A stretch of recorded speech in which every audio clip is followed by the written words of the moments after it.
right, welcome back everyone to another episode of the Colossal Kaiju podcast. You may be noticing something a bit different, and that's that our regular host Sharky is not with us right now. Unfortunately, he's on a forced leave of absence. But that's not going to stop us. And tonight, I'm going to be your host, joined by my co-host, Hungry Zombie. Yo. And we have a very special guest tonight. We have the Stripe Protector, aka Hyena himself, who we are going to call Striped. How you doing, man? I'm doing good. Thanks for having me. Not a problem. All right, let's get right into it. We are going to discuss two monsters tonight. We are going to start off with Dragon Lotus, and then we're going to talk about Heart Eater, both scheduled for release in the Fall of Nemesis pack, which I believe is actually scheduled for, tentatively scheduled for September now. Do you guys hear about that? No, I did not. Yeah, I think they just recently announced that, so that's exciting. Very. Woo! Yeah. And force then, that enthusiasm. and then later on, we're going to answer a couple questions, and that'll be it. All right. So let's jump right into things. All right, our first subject tonight is Dragon Lotus, and no, I didn't just pick her because of my personal bias. Dragon Lotus, Dragon Lotus is a martial artist, a student actually, monk, I think, I don't remember, but she's a student. She's a good martial artist, really talented, really influences her playstyle. And one day she was just out when a kaiju attacked, and she found a random piece of battle armor, and turns out it was alien technology that can alter her size and strength. So now she's basically Ultraman. She goes around fighting kaiju, and yeah, stuff happens. So let's try to get right into it. First of all, her design. What are you guys' thoughts on her design? At least she looks like a dragon. Yeah, she's got a nice headpiece around her. Definite. Yeah, I like the green, the turquoise. She's got really a kind of simple color scheme, but it's very effective. Words. Yeah. Sorry, guys. I think it's rather streamlined design. Yeah, she's very streamlined. She's she does have a bit of spikes, which kind of breaks it up, but then again, that puts it into the Dragon. Yeah, the dragon part. Lotus, she's got a couple flowers on her that the chest, shoulders. Yeah, and just a little tidbit. I love the little blue. What are those things that the flower has in the middle of it? I don't remember, but I love those little blue spots. They kind of glow, give a nice little element to the overall composition of her. Wonderful. And yeah, all in all, she looks really good. We saw a little bit of gameplay with her, some of her animation. Yeah, just a little bit. Her hands were surprisingly bigger than what I expected, so I mean, I shouldn't be I don't think I should really be nitpicking right now, but I was thinking she was going to be a bit more slender, maybe a bit more I think trying to find the right words, Spot? Yeah, trying to find the right words. But yeah, I think slender suffices. Slender, slim, what's the word? Another synonymous word that could work for there. Svelte. Moving on, though. Yeah, moving on. She's got an interesting playstyle. She's a control playstyle. Among the horde of melee, she's one of those few controls. And that gives her an excellent advantage against those melee fighters. Yes. Her control style, it kind of plays into how she actually moves, from what I understand, because she's not really that fast. She's not like Duncan, from what I understand. She is more about being agile and being flexible in moving around her opponents. Your guys' thoughts? On the movement, let's see now. A very fluid fighter right here, using the opponent's movements against them. Very, very wonderful combat style. It's gonna be very useful for experienced game players to go up against those guys who are just gonna go beat the crap out of you. Yeah, she sounds more like she's gonna rely more on getting around her opponents and being able to get them to use their weight against them. Make them hurt themselves. I love that. Yeah, though that doesn't mean that she can't put in some damage herself. She's got a couple of attacks on her up her sleeve. One of them is the Kaze-En, a fire wind blast. From what I understand, this is kind of just a beam. Your guys' thoughts? Again, it goes through the dragon aspect, because it's supposed to come out of her mouth and all, and it's fire. So Yeah, I just like how they keep adding to that. yeah. She seems to be a bit more wind focused too, which is very interesting to see. We don't seem to have a lot of kaiju that are like that, which is very unique. Um, A lot of fire and ice. yeah. And light. Speaking of when she has another secondary weapon, which is a vortex or a tornado, and from what I understand, this isn't quite like some of the other standard beam weapons we see on the other kaiju. It's more a random technique. I think you guys might want to help me on this. I think that It's a double-edged sword of attack. yeah. It can help, it can hurt, but can it help hurt? Yeah. From what we understand, it is very random and it can even damage her. So maybe I wonder what would be the incentive for players to use that attack. Maybe like as a reserve only if you need to. Last Yeah, resort. Maybe. possibly. Or maybe she just needs a little something uh, that she can send out, or maybe a deterrent for some faster kaiju that um, aren't necessarily like the big ones that she's intended to uh, move around with. Not really sure about that, but it'll definitely be a risk reward tactic. Well, as she's a control type, this could actually help in limiting her opponent's movements. So that actually works in her advantage. True, very true. Yeah. Yeah, that could. Yeah, it can definitely work to her advantage. Might take down a couple buildings that are in her way, but we're not sure. She's not really focused around that kind of stuff. As for her other techniques, she's likely going to be focused a bit more on grappling, not like we typically. Right? Not like lifting up opponents above her head or throwing them across the place. No. As we've kind of seen, she's not a very big or heavy kaiju.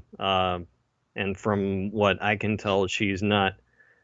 She's going to have some strength, but she's not particularly strong. So her grappling is mostly going to rely, I suspect, on martial arts techniques. Again, that using the weight of their opponent against them, using their momentum and their speed to help her take them down. Again, turning the opponent on themselves. Yes.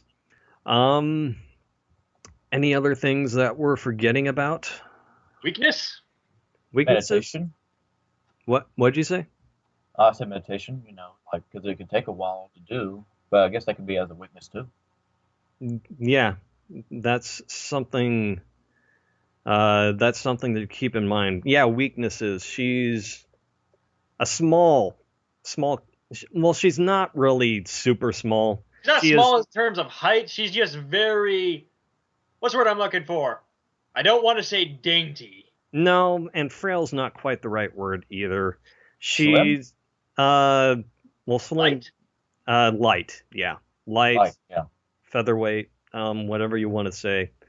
She's only 30,000 metric tons, which that sounds like a lot to us. But in comparison to about her weight.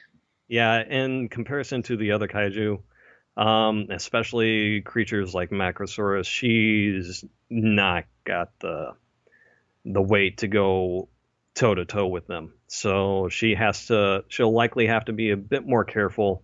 For some players, she may be a bit trickier. I know some of the easier characters to start off with are, just characters that are straight up punches. Your easiest way to approach a situation is to just charge right in there and start wailing on the opponent, which ever-loving crap out of everything. Yeah, which you may not necessarily want to do with Dragon Lotus. You may want to, you may she's one of those characters that may have to. What am I trying to say here? I don't know. Yeah, you're gonna want to be judicious with how you approach a situation because she is flexible. As we've seen, she has some good combat options. She's got some good melee, some good grappling, some good ranged. We didn't really talk about her energy system. I knew I was forgetting something. All right. She has a meditation energy system, which again, that's going to be something that hinders players getting into her. She's gonna have to force herself to gain energy, which isn't how a lot of the monsters play out. If you guys want to explain how that works. Well, a reference could be like Mulgira, like when he goes into meditation, he's vulnerable because he's regaining energy and he's unable to move, and that leaves him vulnerable. The same thing applies here, or it could, because I'm not exactly sure myself, but Yeah, that's the thing to watch out for. Yeah, I think that's the main point with her energy system is that she has to enter a state to get back energy, which I think that implies that she's going to regain energy at a more rapid rate, but she's not going to be able to constantly be gaining energy like the other monsters who have. So you're saying she's basically leaving herself open. Yeah. Yeah. She's going to have a wide open state where, people can wail on her. But again, she is not going to be friendly to people who are first picking her up. You're gonna have to take some time to play around with her combat style and get to know the character from what it sounds like. Your guys, I think that's about all we've got to go over. Your guys' thoughts? She looks like a dragon. Indeed, she does. All right, then we're gonna move on to our next contestant. Contender? We're not doing a contest. We're going to move on to our next monster, which is Heart Eater. And we will jump right into that. All right. All right, next up on the list, hailing from an unknown part of the galaxy, is the unknown alien organism known as Heart Eater. A simple hunter turned into a monster after uncovering an ancient alien artifact, turning her into a giant, massive monster of death and destruction. It's like the unholy offspring of the Predator and the Terminator. Indeed. And Heart Eater certainly has some interesting connotations to her. And it's no surprise that we're doing her in the same episode as Dragon Lotus, because the two, from what fans seem to be getting fed, there is a sort of connection between these two, both in the armor and what the two represent. From what we know, the armors may be somewhat related, and from what we know, Heart Eater may be a portent of what happens to Dragon Lotus. You guys want to put your input on that? Behold, Mara, what could be? It's a rather dark aspect of what will happen if you rely too heavily on your powers. Yeah, basically, Heart Eater got driven to madness and is now what she is because of the armor, just giving her this huge craving for power. And she sought out enemies simply for the fact to take the hunt, man. Yeah, the thrill of the hunt to take the weapons that they had. And from what we understand, this armor may have a connection to the armor that Dragon Lotus picked up. So potentially Heart Eater could be, what Dragon Lotus will or may eventually become. We don't know. This is just kind of discussed, a little bit of fan speculation. But in terms of the CKC canon, there is one other character that may have a small connection to them. But that's for another podcast. Another time, perhaps. Yes, another time. So let's get into her energy system a bit. Oh, yes. She relies. Oh, sorry, you go. Sorry.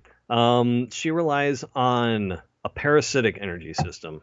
If you want to explain that a little bit, HZ, that'd be a help. Best I can describe Heart Eater's energy system. She's like a vampire, stealing the power essence of the monsters. Genuinely, with animal or organic kaiju, this means blood. I'm assuming with inorganic monsters, this is energy. And then she turns that energy into her energy, which fuels her deadly ranged combat weapons. Yeah. One thing we talked about, we couldn't quite ascertain what really it meant. I think we have an idea. But we don't know how she necessarily regains energy, whether that's by proximity or by having weapons that are able to drain energy. But I think we were able to ascertain a bit that she needs to be close to do this. Yeah, it is proximity based. So that ties in a bit to her combat system, which, for those that don't know, Heart Lotus. Heart Eater, not Heart. Yeah. When did this? The new ship of 2014, Heart Lotus. Yeah, let's not. Yeah, oh. I'm just a little bit biased, but let's not go down. No. Yeah, that's not. Another time, perhaps. Another time. Heart Eater is a ranged fighter, hitting her opponents from a long, safe distance. Generally, yes. She likes to be away, and she likes to hit opponents from far away. She even has weapons that do not take energy. But I suspect that she's got a few more powerful weapons that do take some energy, so she will have to get close to be able to refuel her energy stores. But generally, she's going to focus on getting away from opponents, which is, kind of unique for a fighter that most monsters have a melee focus. So her getting away from that is kind of interesting and new, though it could make her a bit tougher for beginning players. You guys? I thought I heard someone try to pipe in. Let's see. There also is one other interesting aspect of her combat, and that is that she has the ability to drop mines. Oh yeah, it doesn't really talk about it in there, but she does apparently have scatter mines, as they're called. So maybe she uses those to help keep her distance from kaiju. Or maybe she uses them to lure kaiju in and get some energy off them that way. That would be interesting if she gained energy from the mines. Also, that'd be cheap, though. Yeah, I don't think that's going to happen. I think what I'm really proposing is that she uses the mines to knock her opponent out. Then she can get close a little and regain some energy safely that way. But that's what I was thinking. Yeah. We're not really sure how the mines are going to work, though I suspect they'll work in some fashion similar to a mine. So kaboom! Definitely. Her grappling. She's not really a grappling kaiju. In fact, she's a lot more melee. She's ranged. Stabby kind of girl. Yeah, she's not gonna be grappling a lot of kaiju. She's gonna be doing another strategy, which, from what it appears, she's a faster kaiju. So she may rely more on a hit and run technique. Being the battlefield. Zoop, zoop, zoop, zoop. Yep. Just going in and taking opponents out very briefly, dealing damage as she goes. She may be a longevity-based kaiju, though that may be a problem against kaiju like or Tersakra, or however you pronounce it, who has a lot of defense, and the only real way to deal any damage to him is to kind of deal with it and get up close to him. Though she does have the advantage of being able to stay far away. Yes. But yeah, from what we understand, she's a fast kaiju, so she can rely on hit and run techniques, especially for her melee focus. But she's not going to rely a whole lot on grappling. She's mostly going to be resorting to her ranged combat and to her very brief melee strikes. If I'm understanding that correctly, I'm not sure if her melee strikes are brief, so I may have misinterpreted that. As for anything that might keep people from using her very well, she, as we've been discussing, that she has a lot of options for attacking. She has probably a lot of options for dealing a lot of damage. But she cannot take it that well. No, she's kind of a glass cannon from what we understand. So in terms of going up against bigger opponents, like again Tersakra or possibly more Titans, she will want to keep her distance. You do not want to be hit when you're playing this girl. No. So if we're forgetting anything, you guys got any thoughts? I feel like we're forgetting something, but if that's it, I think we're good. all right. All right. After that kind of etchy outro, let's get right into the Q&A. Sorry for the. Because your questions mean so much to us. Yeah. So let's get right into it. Our first question. Actually, we only got 2 questions, so it's not a horrible. How are we gonna get through this? Yeah, it's not gonna be a marathon. What is your opinion on humanoid kaiju? Well, here, let me gather my thoughts. Humanoid kaiju. I like them. Done right. Yes. I mean, obviously, Dragon Lotus is one of my favorites, and Heart Eater looks pretty good. Settle in there, Sammy. Yeah, I think one of the things that you have to not aim for with a humanoid kaiju design is to make it so bluntly human. Like, just not playing around with the design a lot, if you guys know what I mean. Oh, I understand what you're going for, man. Yeah.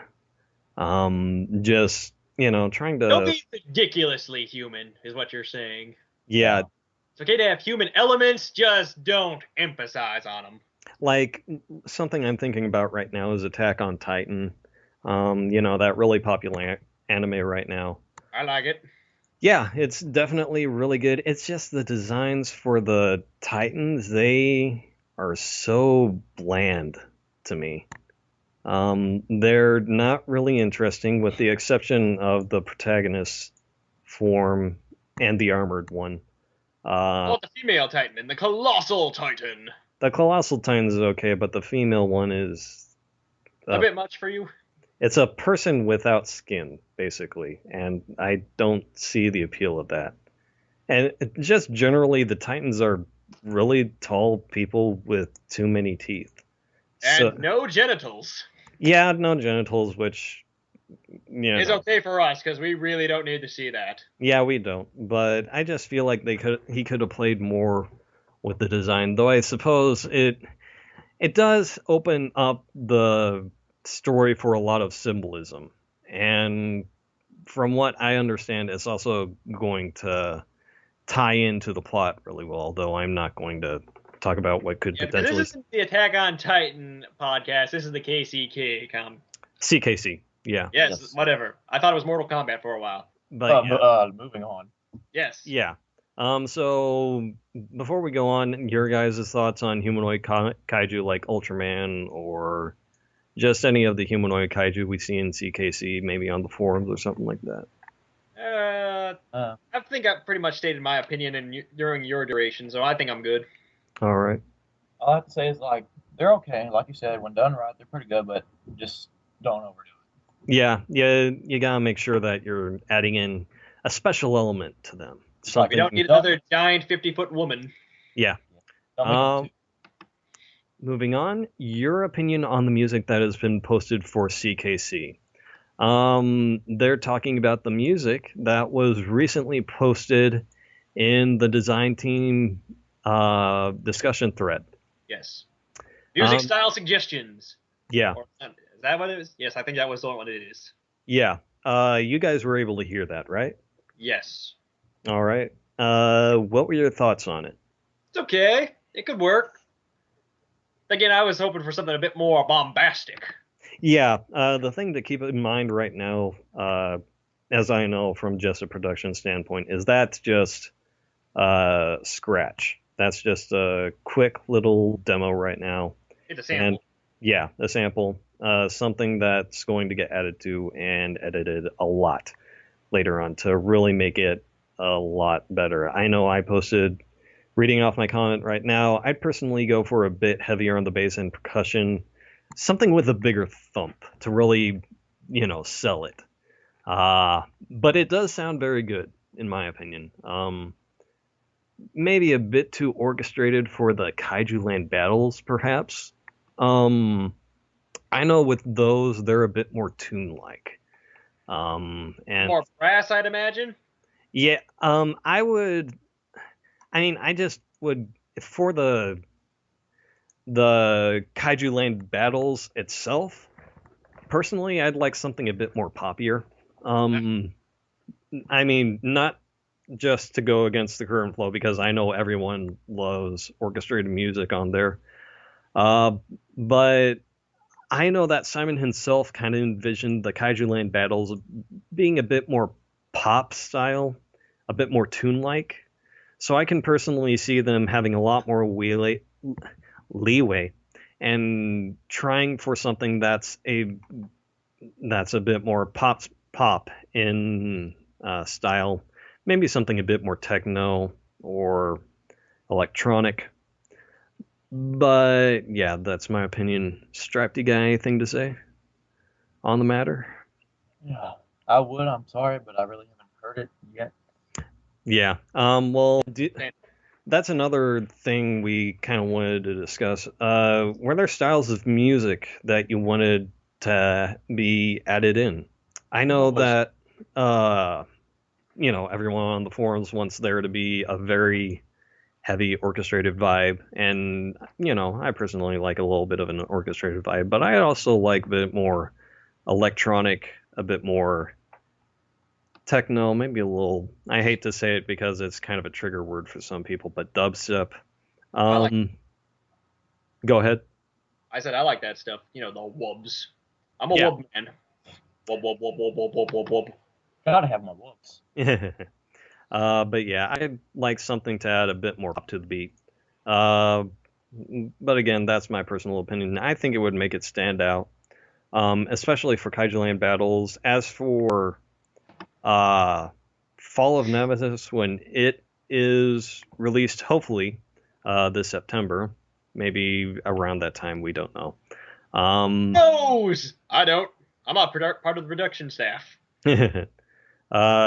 I could personally see them kind of taking a little bit away from the pop or the orchestrated and adding a bit more rock. That would be awesome. Yeah, I personally like to see some slight speed metal in there possibly, but it'd really be great for some heavier characters or some darker arenas. I feel like that I just said a bad word in saying speed metal because I know people will probably rip that apart, but anywho, your guys' thoughts on styles that we should use for them? I don't really know how to do this. Oh, you want to go say something, zombie? No, you go ahead, man. I'll wait. Okay.